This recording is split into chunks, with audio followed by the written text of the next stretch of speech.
नमस्कार. दक्कन न्यूज स्टुडिओमध्ये आपल्या सर्वांचं स्वागत आहे. 2 रात्री 2 दिवस पावसामुळे नांदेड शहर व जिल्ह्यामध्ये पुराची परिस्थिती निर्माण झाली आहे. विष्णुपुरी प्रकल्पाची 10 ते 15 दारे उघडण्यात आली आहेत. नदीपात्राजवळील नागरिकांना जिल्हा प्रशासनाद्वारे जिल्हा अधिकारी अभिजित राऊत यांनी सतर्क राहण्याचे आवाहन केले आहे. नांदेड शहरात हिंगोली गेट, अंडरग्राउंड ब्रिज व इस्लामपुरा ब्रिज, खडकपुरा ब्रिज बंद करण्यात आले आहे. पाणी इतके जास्त आहे की गोवर्धन घाट स्मशानभूमी ही पूर्णपणे पाण्याखाली गेलेली आहे. उर्वशी घाटापर्यंतही पाणी आले आहे. समीराबाग, बरकतपुरा, दुल्ले शाह, रहमान नगर, गंगाचाळ सहित अनेक ठिकाणी पाणी भरले आहे. दक्कन न्यूज टुडे में आप सभी का स्वागत है। नांदेड़ के शंकरराव विष्णुपुरी डैम के आज सुबह 10 दरवाजे खोलने के बाद आज उर्वशी घाट मंदिर यहाँ पे आप देख सकते हैं कि पानी कहाँ तक आ चुका है। प्रशासन की ओर से नांदेड़ जिला अधिकारी अभिजीत राउत साहब की तरफ से लोगों के अंदर अलर्ट रहने के लिए कहा गया है।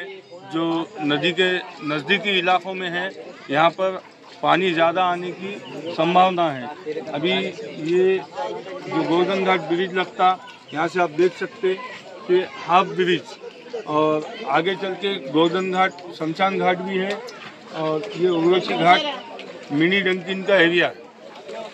आपल्या नांदेड जिल्ह्यामध्ये कालपासून जो पाऊस सुरू आहे त्यामध्ये मुख्यत्वे करून जे 4 तालुके आहेत किनवट, माहूर, हदगाव, हिमायतनगर आणि त्याचप्रमाणे जिल्ह्यातील इतर काही भागांमध्ये सुद्धा मुसळधार पाऊस झालेला आहे. 26 मंडळांमध्ये अतिवृष्टी झाल्याचं आपल्याला सकाळी आकडेवारी प्राप्त झालेली आहे. त्या अनुषंगानं काल रात्रीपासूनच बचाव कार्य व मदत कार्य ज्या ठिकाणी आवश्यक आहे त्या ठिकाणी सुरू करण्यात आलेलं आहे. कुठेही कुठलीही जीवितहानी किंवा कुणी जखमी होण्याची घटना घडलेली नाही. मात्र काही ठिकाणी अगदी कमी प्रमाणात का होईना परंतु घरांची पडझड, पशुधनाचं नुकसान आणि शेतीचं मात्र मोठ्या प्रमाणावर नुकसान झालेलं आहे. त्याबाबत पाऊस ओसरताच आपण पंचनाम्यांची प्रक्रिया सुरू करतो आहोत.